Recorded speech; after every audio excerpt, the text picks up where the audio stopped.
And when it comes to circular economies, what that means to me is that everybody that's in the economy has a role. Everybody can do something that's proactive and productive and rewards their lives.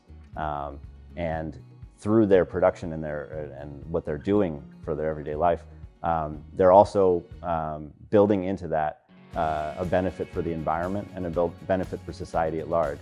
So that what we're doing is creating a world where the production from one person helps the production of another person.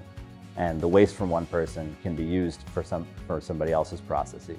So that at no time are we ever having a waste stream in our economy. When we speak about circular economy, you know, one of the things that was indicated to us really early is that people didn't understand what composting was, and they really didn't understand what we were doing. And oh, composting, okay, great. What does that mean? And so they would give us their food scraps, and it's somewhat detached.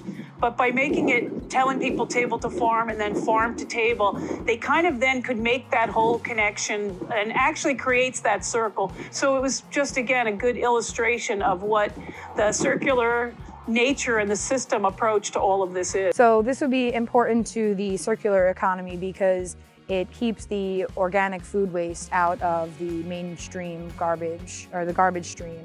It takes all of this that has come from the earth and puts it back into soil and lets it be more of the natural process. If this were to go into the waste stream, it would never be digested properly. It wouldn't be, the runoff that comes from that is not a healthy runoff in terms of the way they process the garbage. So when we keep it here, we keep it where it's supposed to be and in the natural cycle of it.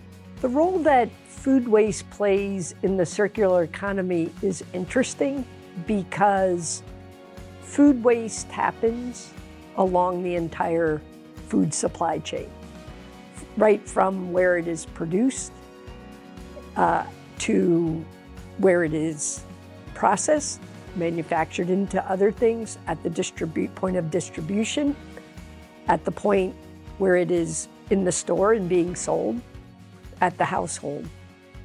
You could look at that in a circular way, that it's a circle from where it's grown, goes through manufacturing, distribution, retail or delivery,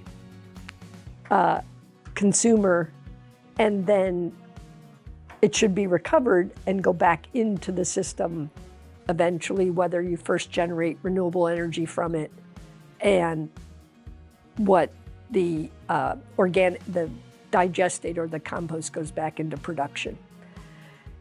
That food waste in and of itself is it should be circular and not linear.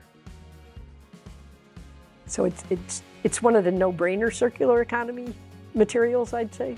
Again, the circular economy to Blue Earth is sort of intrinsic to everything we do. Our whole goal in this business foundationally is to divert food from a process that's breaking up the circular economy. If we can get this food back into a system that either produces electricity out of it and then produces a compost product, or just produces a compost product right in the beginning, that completes the cycle. That's inherently circular. Again, it's intrinsic to what we do here for sure. The circular economy is achievable. You know, when you think about the circular economy and the thought process behind that, it's a lot to do with not letting anything go to waste. And so there's so many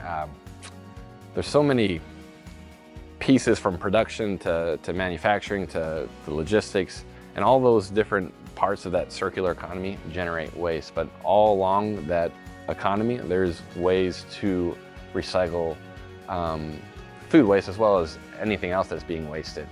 So it's definitely achievable. There's technology out there that allows you to recycle almost anything.